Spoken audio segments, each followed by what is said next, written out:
राधे राधे दोस्तों, स्वागत है आपका हमारे YouTube चैनल आस्था का रास्ता में। सावन सोमवार व्रत कथा। एक साहूकार था जो भगवान शिव का अनन्य भक्त था। उसके पास धन धान्य किसी भी चीज की कोई कमी नहीं थी, लेकिन उसकी कोई संतान नहीं थी। वह इस कामना से हर रोज शिव मंदिर जाता और वहां पे दीपक जलाता था। उसके इस भक्ति भाव को देखकर एक दिन माता पार्वती ने शिव जी से कहा, हे प्रभु, ये साहूकार आपका अनन्य भक्त है। यदि इसे किसी बात का कष्ट है तो आप उसे अवश्य दूर कीजिए। शिव जी बोले, हे पार्वती, इस साहूकार के पास पुत्र नहीं है, इसीलिए ये दुखी रहता है। माता पार्वती कहती है, हे प्रभु, ईश्वर कृपा करके आप उनको पुत्र का वरदान दे दीजिए। तब भोलेनाथ ने कहा, हे पार्वती, साहूकार के भाग्य में पुत्र का योग नहीं है। ऐसे में अगर इसे पुत्र प्राप्ति का वरदान मिल भी गया तो वह केवल 12 वर्ष तक की आयु तक ही जीवित रहेगा। यह सुनने के बाद भी माता पार्वती ने कहा कि हे प्रभु, आपको इस साहूकार को पुत्र का वरदान देना ही होगा, अन्यथा भक्त क्यों आपकी सेवा और पूजा करेंगे। माता के बार बार कहने से भोलेनाथ ने साहूकार को पुत्र का वरदान दिया, लेकिन यह भी कहा कि यह केवल 12 वर्षों तक ही जीवित रहेगा। साहूकार ये सारी बातें सुन रहा था, इसलिए उसे ना तो खुशी हुई और ना ही दुख हुआ। वह पहले की ही तरह भोलेनाथ की पूजा अर्चना करता रहा। उधर सेठानी गर्भवती हुई और 9वें महीने उसे एक पुत्र का जन्म हुआ। पुत्र रत्न की प्राप्ति हुई। परिवार में खूब हर्षोल्लास मनाया गया, लेकिन साहूकार पहले की ही भांति उसी तरीके से रहा। उसने बालक की 12 वर्षों की आयु का जिक्र किसी से भी नहीं किया। जब बालक 11 वर्षों का हुआ तब एक दिन साहूकार की सेठानी ने बालक के विवाह के लिए कहा। तो साहूकार ने कहा कि अभी बालक को पढ़ने के लिए काशी जी भेजूंगा, इसके बाद उस बालक का विवाह करूंगा। ऐसा कहकर उसने बालक के मामा जी को बुलाया और कहा कि इसे काशी पढ़ने के लिए ले जाओ और रास्ते में जिस भी स्थान पर रुकना वहां यज्ञ कराते हुए, ब्राह्मणों को भोजन कराते हुए आगे बढ़ना। उन दोनों इसी तरीके से करते हुए आगे बढ़ रहे थे कि रास्ते में एक राजकुमारी का विवाह हो रहा था। जिससे उसका विवाह होना था वह एक आंख से काना था।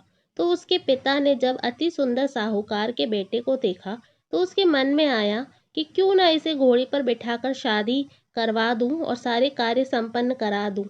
तो उन्होंने मामा से बात की और कहा, इसके बदले वह तुम्हें धन देंगे। मामा राजी हो गए। इसके बाद साहूकार का बेटा विवाह की वेदी पर बैठ गया और जब विवाह कार्य संपन्न हो गया तो जाने से पहले उसने राजकुमारी की चुनरी के पल्ले पर लिख दिया कि तेरा विवाह तो मेरे साथ हुआ है, लेकिन जिस राजकुमार के साथ तुझे भेजेंगे वह एक आंख से काना है। इसके बाद वह अपने मामा के साथ काशी के लिए चला गया। उधर जब राजकुमारी ने अपनी चुनरी पर लिखा हुआ पाया तो उसने राजकुमार के साथ जाने से मना कर दिया। राजा ने भी अपनी पुत्री को बारात के साथ विदा नहीं किया। बारात वापस लौट गई। उधर मामा और भांजा काशी जी पहुंच गए थे। एक दिन जब मामा ने यज्ञ रचा रखा था और भांजा बहुत देर तक बाहर नहीं आया तो मामा ने अंदर जाकर देखा तो भांजे के प्राण निकल चुके थे। वह बहुत परेशान हुए, लेकिन सोचा कि अभी रोना पीटना मचाया तो ब्राह्मण चले जाएंगे और यज्ञ कार्य अधूरा रह जाएगा। जब यज्ञ संपन्न हो जाएगा तब मामा ने रोना पीटना शुरू किया। इसी समय शिव जी और पार्वती जी वहां से जा रहे थे। तो पार्वती जी ने शिव जी से पूछा, हे प्रभु, ये कौन रो रहा है।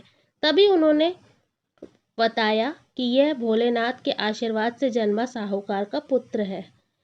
तब माता पार्वती कहती है कि हे स्वामी, इसे जीवित कर दीजिए, अन्यथा रोते रोते इसके माता पिता के प्राण निकल जाएंगे। तब भोलेनाथ ने कहा कि हे पार्वती, इसकी आयु इतनी ही थी, सो वह भोग चुका। लेकिन माँ के बार बार आग्रह करने पर भोलेनाथ ने उसे जीवित कर दिया। लड़का ओम नमः शिवाय कहते हुए उठ बैठा और मामा भांजे ने दोनों ने ईश्वर को धन्यवाद दिया और अपनी नगरी की ओर लौट गए। रास्ते में वही नगर पड़ा और राजकुमारी ने उन्हें पहचान लिया। तब राजा ने राजकुमारी को साहूकार के बेटे के साथ बहुत सारा धन धान्य के साथ विदा किया। उधर साहूकार और उसकी पत्नी छत पर बैठे हुए थे। उन्होंने ये प्रण कर रखा था कि यदि उनका पुत्र सकुशल नहीं लौटा तो वह छत से कूदकर अपने प्राणों को त्याग देंगे। तभी लड़के के मामा ने आकर साहूकार के बेटे और बहू के आने का समाचार सुनाया। लेकिन वे नहीं माने तो मामा ने शपथ पूर्वक कहा। तब दोनों ने विश्वास किया और दोनों ने अपने बेटे बहू का स्वागत किया। उसी रात साहूकार को स्वप्न में शिवजी ने दर्शन दिया और कहा, तुम्हारे पूजन से मैं प्रसन्न हुआ। इसी प्रकार जो भी व्यक्ति इस कथा को पढ़ेगा, सुनेगा, उसके समस्त दुख दूर हो जाएंगे और उसे मनोवांछित फलों की प्राप्ति होगी, साथ ही उसकी सारी मनोकामनाएं पूरी होगी। ओम नमः शिवाय।